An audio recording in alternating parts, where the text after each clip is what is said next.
Coucou mes fashionnistes, j'espère que vous allez bien. Voilà, moi je me porte bien. Pour ceux qui me suivent depuis cela 1 an, donc disons moins d'1 an quand même. Non, plus d'1 an, parce que c'était l'année passée en avril comme ça. Là. Un matin comme ça, je partais accompagner notre bébé à l'école en rentrant. Il y a un bandit de mon quartier là qui m'a sorti le couteau et il m'a demandé l'argent. Avec bon, les petites connaissances de mon quartier et tout, j'avais dit ça à un de mes fils, comme j'appelle un de mes fils comme ça là. Je lui ai dit que tel bandit m'a agressé et tout ça. En fait, il m'a sorti le couteau, il m'a demandé l'argent. Et il m'a dit que c'est que je ne donnais pas la prochaine fois, j'allais me tailler, vu que c'était le matin, 17h30 comme ça là. Il me dit que ah bon. C'est donc comme ça qu'avec d'autres gars du quartier, ils sont partis, ils ont arrêté le gars. Ils sont venus avec le gars à la maison.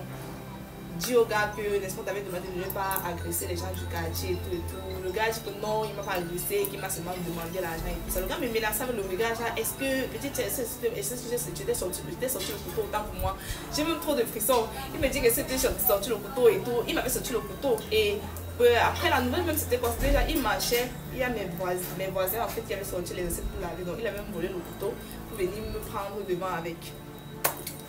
Bon, il y a de cela. Donc, après cette histoire, quand même, j'avais déjà très peur parce qu'il était dans mon quartier. Donc, je savais qu'à tout moment, je peux le tamponner. Et si je le tamponne, ça devait être mauvais pour moi et tout. Donc, genre, même s'il allait me faire, même si après, j'allais dire que c'est lui qui a fait. Donc, j'avais tellement peur et tout ça. Quelques semaines après, j'ai appris qu'on l'a arrêté. Il est encore rentré en prison. J'étais contente, j'étais très contente, ça je vous assure, j'étais contente. Mais après beaucoup de temps, j'ai commencé à pratiquer quand il va sortir, parce que ce sont les gens qu'ils entrent, ils ressortent, ils entrent, ils ressortent. J'avais peur qu'il allait ressortir de prison. Ah, ça devait être compliqué pour moi parce qu'il est dans mon quartier, donc quel que soit lambda, on devait toujours se voir, ou bien un jour à l'arrivée, on allait se voir et tout ça.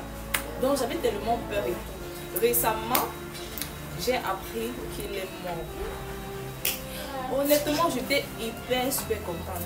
Ne me dites pas que oh, on ne se réjouit pas de la mort de quelqu'un. Je suis désolée, mais moi, je suis tellement contente de sa mort. Donc quand on m'a dit qu'il est mort, j'ai dit amen.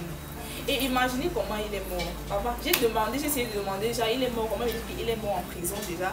Et il voulait s'évader. Donc il voulait s'évader de Konenge et on a tiré sur lui, il est mort. Moi je suis contente mon frère, je suis tellement contente. Donc il s'évadait comme ça là pour venir encore faire les courses dehors et je devais être parmi. Donc si quelqu'un va me dire qu'on ne se réjouit pas de la mort de quelqu'un, je suis désolée. Je suis vraiment désolée, mais là, moi je me réjouis, je suis très contente de sa mort parce que c'est même quelqu'un que d'après ce que j'ai appris, même dans sa famille, il menaçait même sa propre mère avec le couteau, ses propres frères avec le couteau. Quand il voulait quelque chose, sortait seulement le couteau. Donc le couteau c'est son arme favorite. C'était son arme favorite. Donc, je ne sais pas, donc moi là je suis tellement contente. Un bandit à moins. Je ne sais pas combien de bandits on tue peut-être chaque jour et tout. Mais moi je suis contente, ma part de bandit là. On l'a tué et je suis très contente. Donc, j'attends vos points de vue. Dites-moi comment est-ce que vous, en fait, à ma place, comment est-ce que vous allez vous sentir et tout. J'attends, dites-moi et je vais aussi voir, en fait. Bisous.